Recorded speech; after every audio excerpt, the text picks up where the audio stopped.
Coming up on Valley News Live at 10, what landed the North Dakota State Tax Commissioner in jail.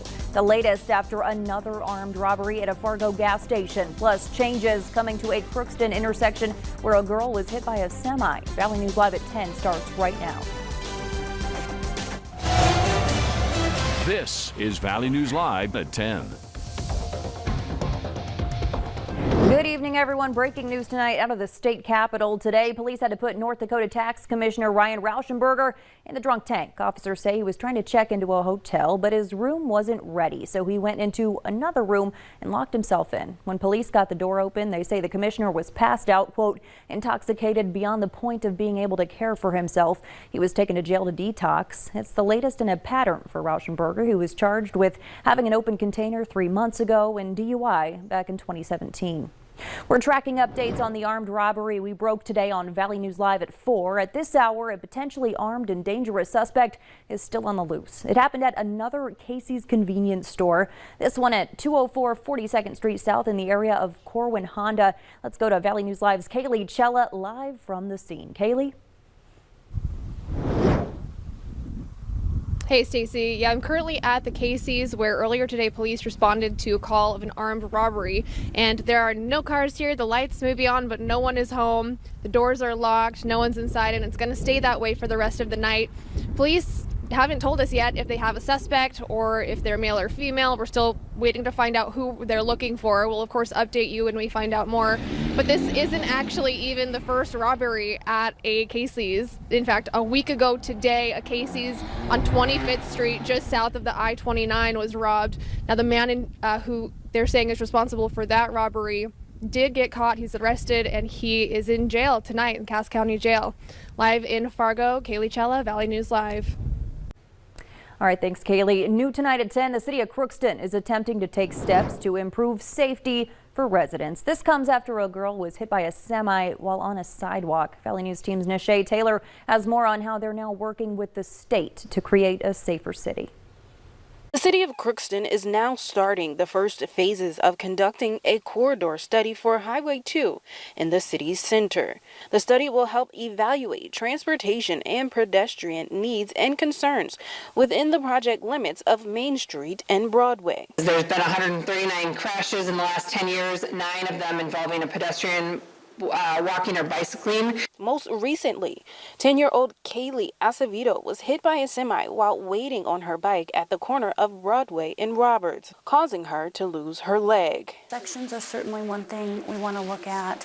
This study will develop alternatives that will include traffic counts and studies, our intersections, our pedestrian crossings, some ADA. It's for the safety of our entire community and just doing better, improving for our traffic, our pedestrians, our bicyclists. During Monday's open forum, some concerns were brought up, including how to minimize the need for trucks to come through the city center. GPSs are telling them to come through town. People that do not know our town. So I was just concerned of how we change that. One resident says he has seen firsthand the struggles of large semi-trucks coming through town. We've had some of these big windmills get caught up in the middle of town where they've had to back like 5 miles to get out of here because they can't make the turns. So the study is in partnership with the city of Crookston and the Minnesota Department of Transportation. It's expected to take several months. A final recommendation for a long-term solution for this corridor of Highway 2 is expected to be completed by the spring of next year. In Crookston, Nishay Taylor, Valley News Live. Crookston residents can participate in that study by filling out a survey. For more information on that, visit our website and click on this story.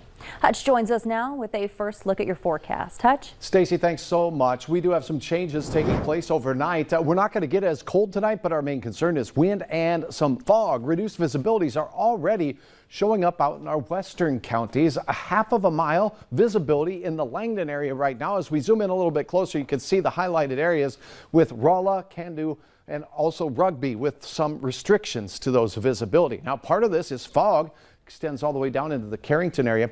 The other part of it is some freezing drizzle working its way down to the ground. That's that stuff that kind of freezes on impact with things like your car antenna or windshield. So be prepared for that little batch to make its way through. There's a warm front making its way into the region. Fog is one concern. Wind is another one. And we'll see more spits of precipitation. I'll tell you what type of precipitation you can expect in just a few moments. Stacy? It's that time of year, isn't it? Thanks, Hutch.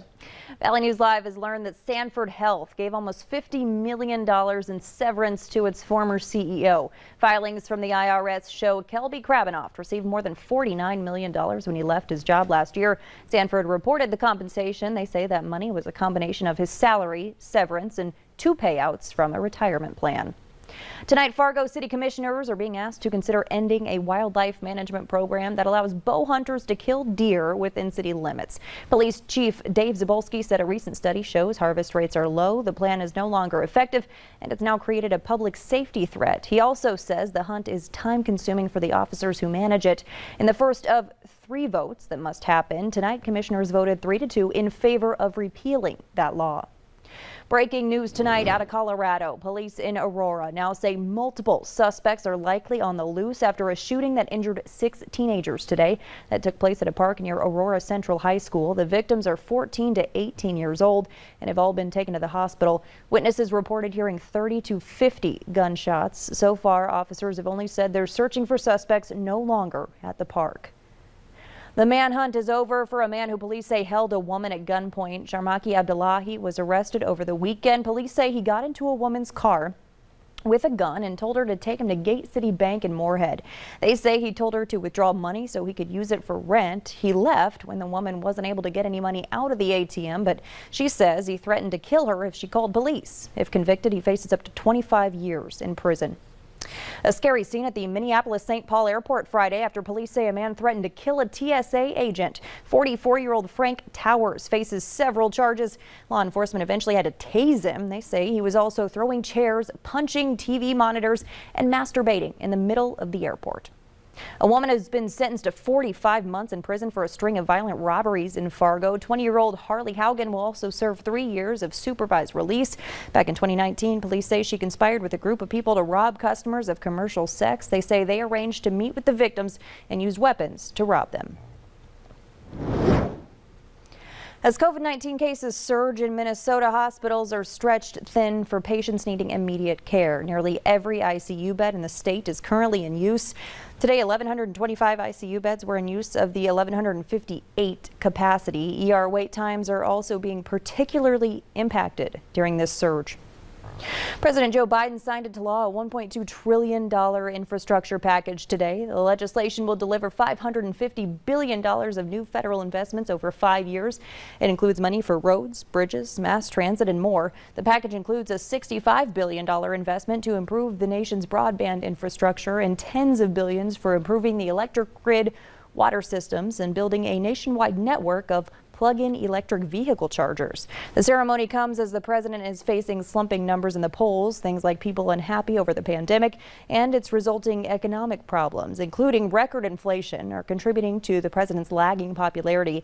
A new poll out over the weekend puts the president's approval rating at 41%. Closing arguments have wrapped in the trial of Kyle Rittenhouse.